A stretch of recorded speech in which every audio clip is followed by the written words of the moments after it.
yo ya había dejado, ya le había dado la vuelta a la página de lo paranormal. Episodio 4, Escucho Borroso, una historia que mucha gente empezó a hablar de ella, que obviamente escucharla te imaginas el estar en esa escena y que me gustaría platicarla contigo.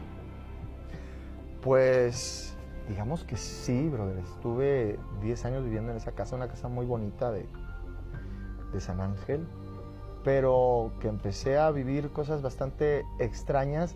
Y yo creo que me pasaba lo que a mucha gente, que cuando suceden cosas extrañas, ¿no? Como que te apagan la luz, te prenden la tele, escuchas monedas.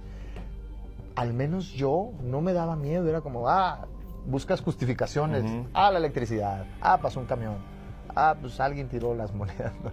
Porque si te pones a pensar, a imaginar que hay una entidad, un fantasma, o le das vuelo a esta imaginación, híjole, pues puedes vivir pesadillas, ¿no? Pero ¿nunca pensaste en que intentar adaptarte a la entidad o al fantasma que estuviera ahí fuera peligroso? Yo creo que lo normalizaba y lo justificaba. Y sí, recuerdo cuando bajaba en la noche por algo a la cocina, había algo, por más que yo en mi mente quisiera bloquearlo, había una sensación de que hay una presencia, hay algo raro en la casa. Pero no tomé cartas en el asunto hasta que vi que le estaba afectando a mi familia, sobre todo a mis hijos. ¿Tenías mascotas en ese entonces, por lo que escuché? Sí. Y ladraban, y la gente que vivía ahí conmigo me decían, oye, pues vi tal cosa, ¿no? O sentí tal cosa. Pero creo que lo más fuerte fue cuando mi hija me dejó una carta, tenía 10 años en ese entonces, Andrea me dejó una carta escrita que la leí y caí en cuenta que había estado yo bloqueando una realidad, que mi casa estaba embrujada o había entidades. ¿Qué era lo que decía esta carta? ¿Se puede saber? Pues creo que empezaba como algo así como, papá, no quiero que piensen que estoy loca. Mi niña de 10, 11 años. Y ya nos había dicho, oye, pasa esto, y igual no le hacemos caso. Pero la carta decía, mi cama sigue temblando,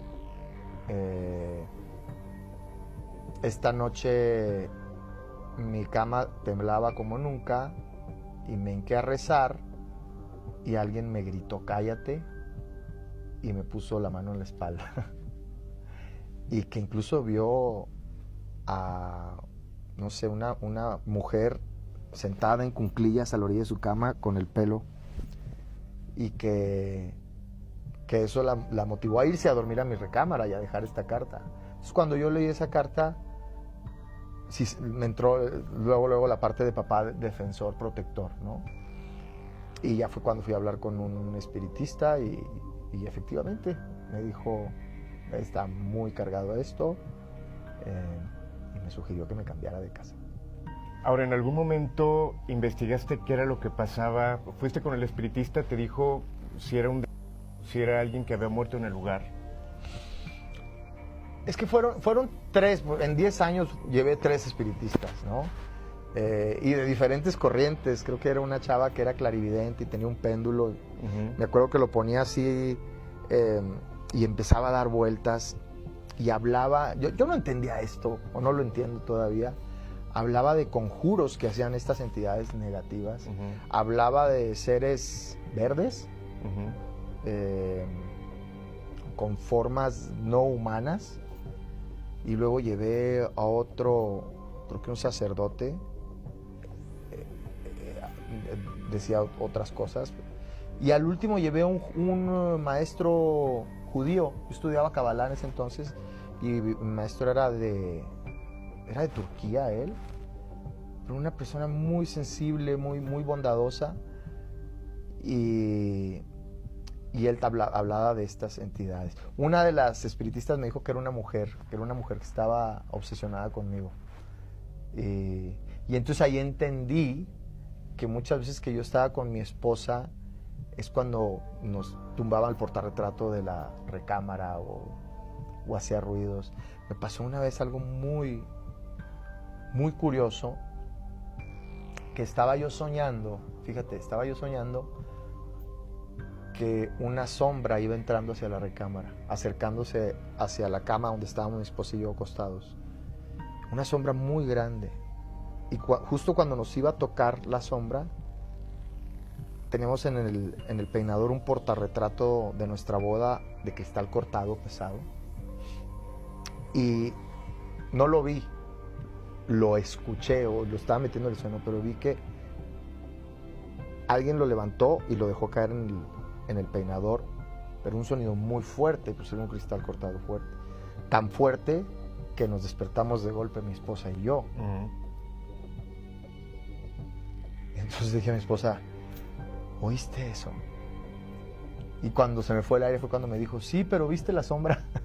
Ella estaba soñando lo mismo que yo. Ok.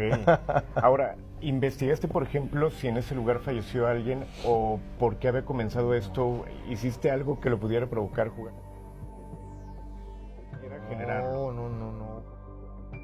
No. De niño jugué Ouija y te juro, precisamente porque no conozco, no entiendo, pero al mismo tiempo sé que no estamos solos, sé que hay muchas dimensiones de las cuales no conocemos o no entendemos o no queremos ver, y prefiero no abrir esas puertas, ni siquiera preguntar ni enfocarme, ¿no? Ahora, platicas que escuchabas sonidos, se movían cosas. ¿En algún momento viste tú algo muy claro?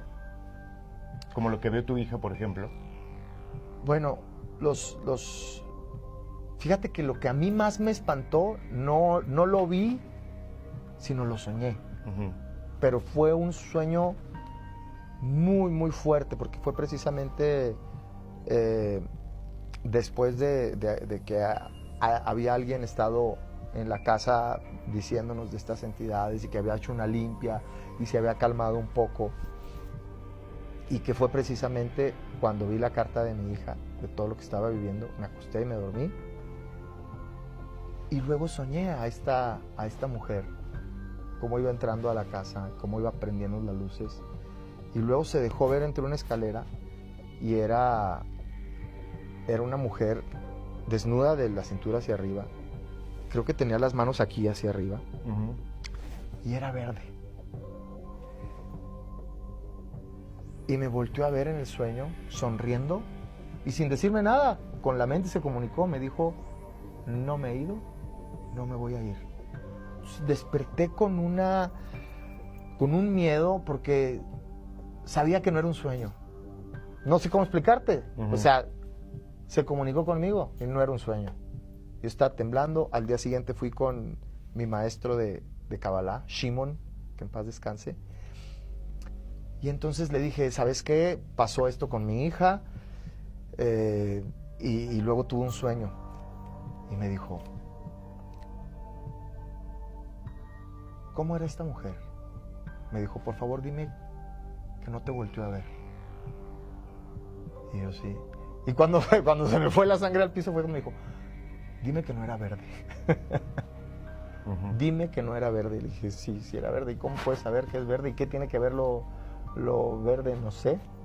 Pero cuando le dije que sí, me dijo, ok, tengo que ir a tu casa. Y él fue a la casa y